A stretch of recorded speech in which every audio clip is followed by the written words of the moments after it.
When she greeted him with a big smile, her grandpa just shot her a cold glance, turned around, and locked the door behind him. Her aunt didn't hesitate at all. She just left Heidi there and walked away. With nowhere else to go, the little girl quietly stepped back to the door. From inside, Grandpa stayed silent, but Heidi stubbornly kept calling out to him again and again. As the sky darkened, she had no choice but to crawl into the sheep pen and curl up for a restless night. Early the next morning, Grandpa walked into the pen with a milk pail, startling Heidi awake. She quickly said hi, but he still looked cold and distant. A moment later, he handed her a big ladle of warm sheep's milk.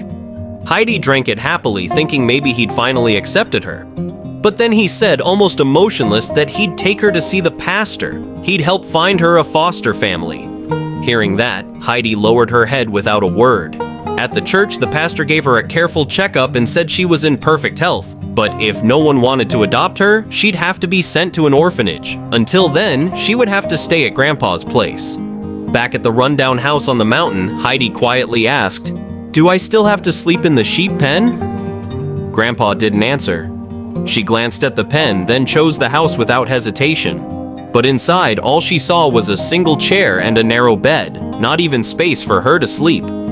Luckily, there was a pile of thick hay up in the attic, almost like nature had made her a bed on purpose. Excited, she asked Grandpa if she could sleep up there. He said nothing. That night, Heidi finally found the courage to speak from her heart. "I don't want to go to the orphanage, I want to stay here." Grandpa looked hesitant. The next morning, sunlight poured into the house. Heidi rushed outside, and for the first time, it felt like Grandpa was changing. He personally gave her fresh sheep's milk. She washed her face with cold spring water, let the sheep out, and even said good morning to each one.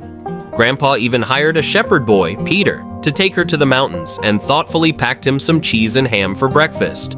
Heidi ran barefoot across the hill, feeling real freedom for the very first time.